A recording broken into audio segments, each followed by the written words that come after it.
उत्तराखंड के पर्यटन स्थलों को निखारना और बाहरी प्रांत के लोगों को यहां की संस्कृति से रूबरू कराने के मकसद से भारतीय वायुसेना का जवान पंकज मेहता शनिवार को असम के तेजपुर से 2030 किलोमीटर की दूरी साइकिल से तय कर अपने गृह क्षेत्र अल्मोड़ा पहुंचा। यहां पहुंचने पर सीओ सिटी वीर सिंह समेत विभिन्न खेलों के खिलाड़ियों ने उनका भव्य स्वागत किया। दरअसल अल्मोड़ा जिले के महत गाँव निवासी पंकज मेहता ने बताया कि वो 13 सितंबर को असम के तेजपुर से चला था। उन्होंने बताया कि पहले दिन 280 किलोमीटर का सफर तय किया। उन्हें यात्रा शुरू किए 14 दिन पूरे हो चुके हैं और वो असम से अयोध्या होते हुए यहां पर अपने गृह क्षेत्र अल्मोड़ा पहुंचे और इस यात्रा का उद्देश्य पर्वतीय स्थलों को निखारना और कोरोना महामारी को देखते हुए लोगों को साइकिलिंग के माध्यम से फिट रहने के लिए जागरूक करना है। वहीं अल्मोड़ा पहुंचने पर एसएसपी पीएन मीणा ने कहा कि वायुसेना के जाबाज जवान पंकज मेहता ने फिट इंडिया को सही मायने में चरितार्थ किया है, जो कि सभी के लिए फिट रहने को प्रेरणा स्रोत है। वहीं खिलाड़ियों ने भी अल्मोड़ा में स्वागत किया। असम के तेजपुर से 2030 किलोमीटर की दूरी साइकिल से तय कर शनिवार को अल्मोड़ा गृह क्षेत्र अल्मोड़ा पहुंचे पंकज मेहता का यहां पर ब्राइट कॉर्नर पर विभिन्न खेलों से जुड़े खिलाड़ियों ने पुष्प गुच्छा देकर उनको सम्मानित भी किया। उनका कहना है कि फिट इंडिया के तहत जाबाज जवान ने लोगों को जागरूक करने की एक अनूठी पहल की है। वहीं जब कल बागेश्वर पहुंचे तो न्यूज 31 की टीम ने भी उनसे बातचीत की और उनके सफर के बारे में खास जानकारियां जुटाई हैं। बागेश्वर से न्यूज 31 के लिए लता प्रसाद और नवीन कुमार की रिपोर्ट। आज हमारे साथ मौजूद है पंकज मेहता जी। ये ट्रैकिंग के साथ साथ हाल ही में इन्होंने साइकिलिंग की है, वो भी 14 दिन में। बहुत लंबा सफर रहा इनका ट्रैकिंग का। आइए इनकी जुबानी सुनते हैं कि किस तरीके से इनके द्वारा साइकिलिंग करके अपने घर तक ये पहुँचे हैं। पंकज मेहता जी, आपका बहुत बहुत स्वागत है हमारे चैनल में। और किस तरीके का आपका सफर रहा, हमारे दर्शकों को थोड़ा बहुत आप बताइए। जी, बहुत बहुत धन्यवाद। मैंने 13 सितंबर को तेजपुर आसाम से अपनी साइकिलिंग की शुरुआत की थी। तो सबसे पहले मेरा टारगेट ये था कि मुझे 14 दिन में घर पहुंचना है। उस हिसाब से मैंने अपना शेड्यूल बनाया था और पहले दिन ही मैंने रिकॉर्ड सबसे ज़्यादा साइकिलिंग की थी 280 किलोमीटर। 280 किलोमीटर पहले दिन खींचना, और वो भी 15 केजी लगेज के साथ, काफ़ी टफ था, लेकिन मैंने इसको कर दिया। और वो करने के बाद मुझे काफ़ी अच्छा लगा। तो मुझे लगा मैं सोचा था कि पहले दिन ही मैं जितना ज़्यादा खींच सकता हूँ, क्योंकि पहले दिन मैं फ्रेश हूँ तो मैं ज़्यादा से ज़्यादा साइकिलिंग पहले दिन कर सकता हूँ। तो 280 किलोमीटर मैंने पहले दिन की। पहले दिन मैं आसाम के तेजपुर से आसाम के ही एक बोगई गाँव मैं एंटर किया, और अगले दिन मैं बोगई गाँव से हासीमारा होते हुए पहुँचा अलीपुरद्वार, जो वेस्ट बंगाल में था। तो पहले दिन ही, एक दिन में ही मैंने, दूसरे दिन ही मैं दूसरे स्टेट में था। तीसरे दिन मैं वेस्ट बंगाल में अलीपुरद्वार से होते हुए सिलीगुड़ी पहुंचा। नेक्स्ट डे मैं सिलीगुड़ी से बिहार के अररिया में पहुंचा, और उसके नेक्स्ट डे मैं 193 किलोमीटर साइकिलिंग की। वो तब मैं अररिया से पहुंचा दरभंगा।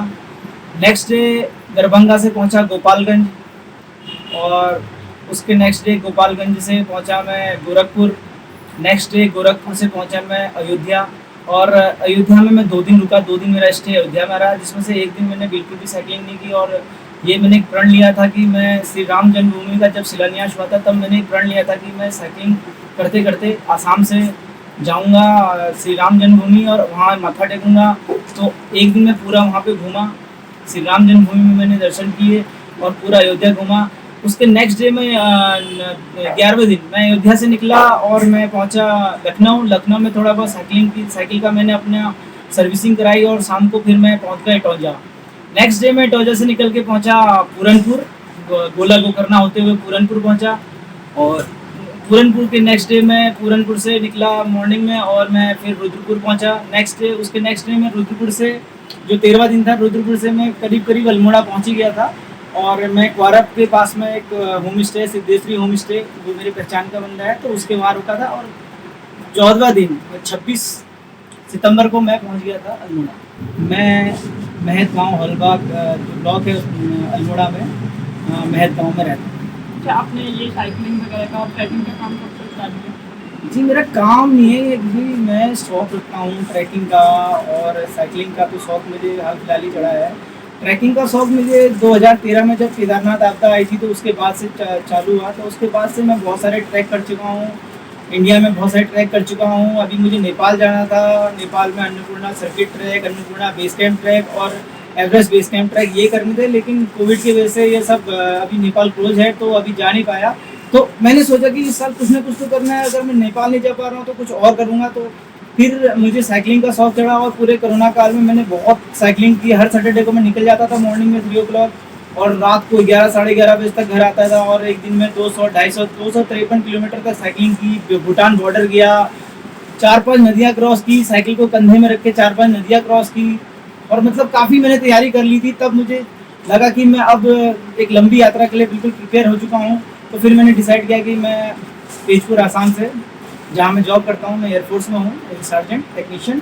तो मैंने डिसाइड किया कि अब मुझे अपने घर जाना चाहिए और साइकिलिंग करते करते मैं घर जाऊँगा। तो उसके बाद मैं घर के लिए निकलूँगा। अच्छा, आप मुझे बताइए, एक तरफ से कोरोना काल, दूसरी तरफ से अपनी जॉब मेंटेन करने का एक जिम्मेदारी है आपके ऊपर, फिर भी इन सारी चीज़ों को आप कैसे मेंटेन कर पाते हैं? जी देखिए, इंसान को अपना एक ना एक लक्ष्य, अपना लक्ष्य कुछ हासिल करने के लिए कुछ ना कुछ करना होता है। अगर मैं डिसाइड कर लेता हूँ कि मुझे इतना साइकिलिंग करनी है तो उसके पहले मुझे प्रिपरेशन करनी पड़ती है।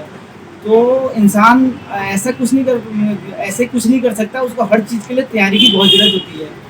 तो इंसान अगर कुछ उसके मन में है, उसके दिल में है, तो वो हर चीज़ के लिए समय निकाल लेता है। जैसे जिस चीज़ को आप प्यार करते हो तो उसके लिए आप हमेशा समय निकाल लेते हो। तो साइकिलिंग से मुझे काफ़ी प्यार था, इसीलिए सैटरडे और संडे 2 दिन मेरी ऑफ रहता था। तो मैं सैटरडे को साइकिलिंग करता था और संडे को रेस्ट लेता था। बाकी वैसे मेरे घर में वाइफ है, 2 बच्चियां हैं, तो जिम्मेदारी तो मुझ पर बहुत है, लेकिन साइकिलिंग के लिए मेरा जो प्यार है वो मुझे समय निकालने पे मजबूर कर देता है। अच्छा, जो आपका लास्ट पॉइंट था साइकिलिंग खत्म करने का, वो कौन था? जी, वो मेरा गांव था, महल गांव। जब आप गांव पहुंचे तो लोगों का जो रिएक्शन था वो किस तरीके से था? जी, जब मैंने साइकिलिंग स्टार्ट की थी तो जब मैंने अपने घर वालों को बताया था कि मैं साइकिल से घर आ रहा हूँ, साइकिल लेके साइकिल चलाते चलाते घर आऊँगा, तो पहले उनका रिएक्शन ये था कि तू पागल हो गया है, तो ऐसा क्यों कर रहा है, बहुत रिस्की है, इतना लंबा सफ़र साइकिल में आना सही नहीं है। लेकिन जैसे जैसे धीरे धीरे मेरे दिन बीतते गए तो उनको भी कॉन्फिडेंस आते गया कि अब ये वेस्ट बंगाल आ गया है, बिहार आ गया है, यूपी आ गया। यूपी आने के बाद तो उनको ऐसा लगा था कि घर के बिल्कुल पास आ गया। तो जब मैं घर पहुंचा तो सारे के सारे बहुत खुश थे, सभी ने उसको गले लगा लिया और सब बहुत ज़्यादा खुश थे। सबको लग रहा था कि इसने कुछ कर दिया है, इसने हमारे गांव का नाम रोशन किया है, हमारा नाम रोशन किया है। तो बहुत खुश थे सारे के सारे। क्या कितना मुश्किल आपके लिए रहा ये सफ़र? खुद ही आपने डिसीजन लिया, उसके बाद उसकी प्रिपरेशन, फिर उस टारगेट को कंप्लीट करना? जी, सफ़र वैसे देखा जाए तो बहुत मुश्किल था, क्योंकि अगर आप इतना लंबा टारगेट लेके चलते हैं, 2064 किलोमीटर टोटल मेरा ये जो सफ़र रहा 2064 किलोमीटर का रहा। तो अगर आप इसको ऐसे देखेंगे, इस नज़रिए से देखेंगे 2064 किलोमीटर साइकिल में करना, तो आपको लगेगा कि हाँ, ये सनकी है, ये पागल है, कुछ है। अब घर वालों को बताना, जैसे मैंने वाइफ को बताया कि मैं साइकिल से घर जाऊँगा, तो वैसे तो वाइफ मेरी काफ़ी सपोर्टिव है, मेरे को सपोर्ट करती है हर चीज़ में। लेकिन उसका पहला रिएक्शन उसका यही था कि नहीं, तुम पागल हो गए, नहीं नहीं तुम नहीं जाओगे। लेकिन जब उसको पता है कि अगर ये बंदा ऐसा है कि एक बार कुछ ठान लेता है तो फिर ये किसी की नहीं सुनता है। और फिर उसने भी मुझे सपोर्ट किया, काफ़ी अच्छा सपोर्ट उसका रहा। उसने बोला ठीक है तुम जाओ, बच्चों को मैं यहाँ देख लूँगी, कोई दिक्कत नहीं है, आराम से जाना। वैसे देखा जाए तो ये सफ़र मेरे लिए उतना चैलेंजिंग नहीं था, क्योंकि इससे काफ़ी ज़्यादा चैलेंजिंग चीज़ें मैं पहले अपनी ज़िंदगी में कर चुका हूँ। और प्रिपरेशन मैंने इतनी अच्छी की थी कि मुझे कहीं पे कोई प्रॉब्लम नहीं हुई, सारे लोग अच्छे मिले, हर जगह मेरा ग्रैंड वेलकम भी हुआ। तो उतना ये चैलेंजिंग मेरे लिए था नहीं। आपने ट्रेकिंग की है, बहुत सारी जगह आप घूमे हैं, माउंटेनिंग पे, और बहुत सारी जगह हैं जो आपने अभी शेयर करी है। तो इसमें से सबसे अच्छा एक्सपीरियंस आपका कहाँ का रहा? जी, मेरा सबसे अच्छा एक्सपीरियंस रहा कुचला ट्रैक, जो सिक्किम में है, जो कंचनजंगा का बेस कैंप है। एक्चुअली वो वेल डेवलप्ड है, क्योंकि वहाँ पर आप जा रहे हैं तो आपको टेंट ले जाने की भी ज़रूरत नहीं है, आपको स्लीपिंग बैग ले जाने की ज़रूरत नहीं है, आपको हर चीज़ पे खाने का सामान ले जाने की ज़रूरत भी नहीं है। आपको हर चीज़ हर 5-6 किलोमीटर में अवेलेबल रहेगी।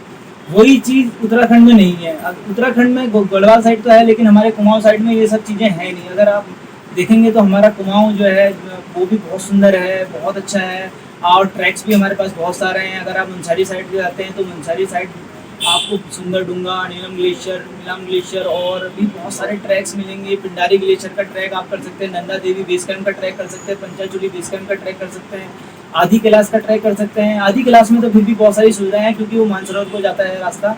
लेकिन बाकी ट्रैक्स में ये सब सुविधाएं नहीं है। अगर ये सब चीज़ें सरकार अगर इन चीज़ों पर ध्यान दे तो अच्छा खासा डेवलपमेंट हो सकता है। और टूरिज्म ऐसा सेक्टर है कि टूरिज्म से सिर्फ टूरिज्म में कोई फ़ायदा नहीं होता, और भी इसमें और सारी चीज़ें भी इंक्लूड हो जाती हैं, जैसे लोकल दुकानदार हो गए, हमारे टैक्सी वाले हो गए, और भी बहुत सारी चीज़ें इसमें इंक्लूड हो जाती हैं। और उत्तराखंड मेनली टूरिज्म के लिए जाना जाता है, तो मैं चाहता हूँ कि गवर्नमेंट थोड़ा कुमाऊँ के इस मुंशारी साइड और बागेश्वर साइड मेनली ध्यान दे। बागेश्वर पिथौरागढ़ साइड तो बहुत अच्छा डेवलपमेंट यहाँ पर हो सकता है। बागेश्वर की जब आप बात आती है, अभी हम बागेश्वर में बैठे हैं, तो आपको क्या लगता है किस तरीके की सुविधाएं एक ट्रैवलर को मिलनी चाहिए थी बागेश्वर में? जी, बागेश्वर वैसे तो बहुत अच्छा शहर है, बाबा बागनाथ की नगरी है। तो ट्रैवलर को मेनली रुकने की व्यवस्था बहुत अच्छे ढंग से चाहिए होती है। रुकना, खाना पीना और टॉयलेट वगैरह जो है साफ़ सुथरा होना चाहिए। मेनली कहीं भी ट्रैवलर जाता है तो उसको ऐसी जगह चाहिए, ऐसी जगह रूम चाहिए होता है जिसके आसपास घूमने के लिए बहुत सारी जगह हों, जहाँ वो बहुत आसानी से पैदल भी घूम सकता हो, और पार्किंग की सुविधा ज़्यादा होनी चाहिए। तो ये सब सुविधाएं हैं जो अगर ये सब सुविधाएं अगर कहीं भी किसी ट्रैवलर को मिलती है तो बस वो बहुत आसानी से वहाँ पर रुक जाता है। बागेश्वर में भी बहुत अच्छी अच्छी जगह है घूमने के लिए, तो आपका किस तरीके का मानना है कि उन जगहों को किस तरीके से डेवलप किया जा सकता है? जी, बागेश्वर डिस्ट्रिक्ट में मेनली क्या है कि आपका यहाँ सबसे अच्छा है पिंडारी ग्लेशियर ट्रैकिंग की यहाँ पे काफ़ी स्कोप है। तो उस ट्रैकिंग हमारा रूट है, उस ट्रैकिंग रूट में अगर आप हर 4-5 किलोमीटर बाद कोई स्टॉपेज जहाँ पर रुकने की व्यवस्था हो, खाने की व्यवस्था हो, और अगर कैंपिंग की व्यवस्था हो तो इससे अच्छा कुछ नहीं हो सकता। अगर ये व्यवस्था उस रूट में हो तो काफ़ी अच्छा उसका सुधार हो सकता है, और वहाँ पे काफ़ी लोग आ सकते हैं और काफ़ी अच्छे ढंग से वो ट्रैक चल सकता है। अच्छा, सफ़र की तो बात हुई, लेकिन अगर इसके बाद आपकी प्लानिंग कहाँ तक है? किस तरीके से आगे आप ट्रैकिंग में अपना प्लान बना रहे हैं? जी, अगर नियर फ्यूचर की बात कर रहे हैं तो अभी नेक्स्ट ईयर मैं प्लान कर रहा हूँ लद्दाख खरदुंगा से लेकर कन्याकुमारी तक एक साइकिलिंग राइड। और उसके बाद मेरा प्लान है माउंटेनिंग के फील्ड में माउंट एवरेस्ट, क्योंकि माउंट एवरेस्ट एक ऐसी जगह है जहाँ पर हर एक माउंटेनियर का ख्वाब होता है। माउंटेनियर वहाँ जाना चाहता है, जितने भी माउंटेनियर हैं तो वो सबसे पहले एवरेस्ट में चढ़ना चाहते हैं। तो मेरा भी एक वही ख्वाब है, बस थोड़ा सा इसका फाइनेंशियली थोड़ा अभी वीक होने की वजह से मैं एवरेस्ट को थोड़ा प्लानिंग इसकी डिले कर दी है। अगर कोई मेरे को फाइनेंसर मिल जाता है, कोई सपोर्टर मिल जाता है तो मैं एवरेस्ट चढ़ सकता हूँ, बहुत इजीली चढ़ सकता हूँ, क्योंकि मुझमें वो जज्बा है और मुझमें दम है। और मैंने काफ़ी सारी पीक्स पहले भी काफ़ी सारी पीक्स और ट्रैकिंग का बहुत कम समय में रिकॉर्ड तोड़ के की है। अच्छा, अभी फाइनेंस की बात आई। वैसे आज के जो युवा हैं वो इस फील्ड में जाना चाहते हैं, ट्रैकिंग करना चाहते हैं, लेकिन कहीं ना कहीं मैंने देखा है कि फाइनेंशियली उन्हें बहुत दिक्कत आती है। तो किस तरीके से मतलब इनको डेवलप किया जाए ट्रैवलिंग फील्ड को, कि जो कम से कम बजट में ट्रैकिंग और ट्रैक कर सकें? जी देखिए, ट्रैकिंग में कंपटीशन होना बहुत ज़रूरी है। अगर किसी ट्रैक में आपके पास सिर्फ 3 या 4 स्टॉपेज हैं तो वहाँ पे मनमाने दाम में आपको रुकना पड़ेगा। जो बंदा बोलेगा जिसका स्टॉपेज है, जिसका होम स्टे या कुछ भी आप उसको बोल सकते हैं, रुकने की व्यवस्था जिसकी है, तो अगर वो आपको बोलेगा कि 2000 पर नाइट, तो आपको वो भी देना पड़ेगा, क्योंकि आपके पास कोई ऑप्शन है नहीं। तो अगर ज़्यादा रुकने की व्यवस्था ज़्यादा है, हर 1 किलोमीटर 2 किलोमीटर में रुकने की व्यवस्था है, तो कंपटीशन बढ़ जाता है और वही चीज़ें सस्ती हो जाती हैं। और अगर आप अपने साथ अगर अपना टेंट लेके चलें या खाने पीने की चीज़ें लेके चलें, और स्टोव होता है स्टोव लेके चलें जिसमें आप खुद बना सकते हैं, तो भी आपको कम खर्चे में आपका काम चल सकता है। तो मेन चीज़ है डेवलपमेंट। अगर 1-2 किलोमीटर बाद आपका स्टे की व्यवस्था होगी तो इसमें कंपटीशन बढ़ जाएगा और उससे ट्रैकिंग जो है वो काफ़ी सस्ती हो जाएगी। अच्छा, जो ट्रैकर होते हैं उनका लाइफ एक्सपीरियंस नॉर्मल लोगों से बहुत अलग होता है, तो किस तरह का एक्सपीरियंस आपका रहा? क्या आपने आज तक लाइफ से सीखा और उसके बारे में थोड़ा बताइए। जी, सबसे पहले मैंने अगर कुछ चीज़ सीखा तो मुझे पर्यावरण से प्यार करना। एक ट्रैकर जो होता है वो ट्रैवलर से बिल्कुल अलग होता है, टूरिस्ट से बिल्कुल अलग होता है। कोई भी टूरिस्ट अगर कहीं जाता है तो वो जगह जगह गंदगी फैला देता है, कहीं पे भी शराब पी के बोतल वहीं छोड़ देना, चॉकलेट खा के रैपर वहीं छोड़ देना और गंदगी करना, ये चीज़ें वो इजीली करते हैं। लेकिन एक ट्रैकर है, उसको सबसे ज़्यादा रैपर पड़ा होगा तो आप उसको खुद उठाएंगे और उठा के उसको नीचे तक लाएंगे और डस्टबिन में डालेंगे या जलाएंगे, जैसे भी वो उसको डिस्पोज करेंगे, लेकिन कभी भी वो गंदगी नहीं फैलाएगा। तो सबसे बढ़िया चीज़ मेरे को यही प्रकृति से प्रेम जो है ट्रैकिंग में यही लगा कि प्रकृति से प्यार हो जाता है और आप प्रकृति के लिए कुछ अच्छा करना चाहते हैं, आप चाहते हैं कि पेड़ लगाएं जिससे इन्वायरमेंट हमारा सुरक्षित हो, तो ग्रीन रहेगा, तो ग्रीनरी भी रहेगी तो आपको थोड़ा अच्छा भी लगेगा, आपको सांस लेने में भी दिक्कत नहीं आएगी, ऑक्सीजन भी मिलती रहेगी। तो वही चीज़ है कि प्रकृति से प्रेम, यही चीज़ ट्रैकिंग ने मेरे को सिखाई है। जो भी बिगनिंग ट्रैकर उनके लिए आपका किस तरीके का मैसेज है? जी, बिगनर ट्रैकर्स जो हैं शुरुआत में लोग सोचते हैं कि हम यहाँ चले जाएंगे, वहाँ चले जाएंगे, ये ट्रैक कर लेंगे, बड़े बड़े लंबे ट्रैक का प्लान करते हैं, लेकिन ट्रैकिंग इतनी इजी है नहीं। तो उस ट्रैकिंग से पहले भी आपको बहुत सारी चीज़ें अपने आप को तैयार करना पड़ता है, अपने बॉडी को उस हिसाब से प्रिपेयर करना पड़ता है। तो मैं यही मैसेज देना चाहूँगा जो बिगनर्स हैं उनको कि सबसे पहले आप रनिंग कीजिए, क्योंकि रनिंग से आप सीख सकते हैं कि कैसे अपनी जो सांसों में कंट्रोल करना है। रनिंग भी अलग अलग प्रकार से कीजिए, पहले स्लो, फिर फास्ट, फिर अप हिल, डाउन हिल। इससे आपका स्टेमिना अच्छा बनेगा और आपको जो अपनी सांसों को कंट्रोल करना है वो बहुत आसानी से आ जाएगा और आपको ट्रैकिंग में काफ़ी फ़ायदा मिलेगा।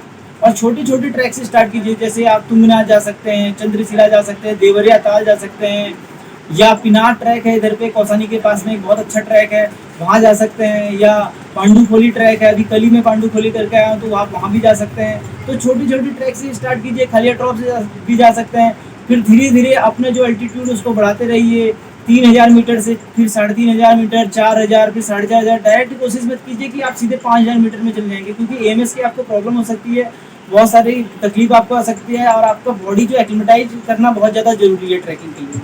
इसमें हमारे साथ थे पंकज मेहता, जिन्हें तरह तरह की ट्रैकिंग की है और बहुत अच्छी जगहों में इन्हें ट्रैकिंग की है। बाकी ऐसी खास खबरों के लिए और खास बातों के लिए आप देखते रहिए न्यूज़ 31 उत्तराखंड। कैमरामैन नवीन के साथ मैं लगा।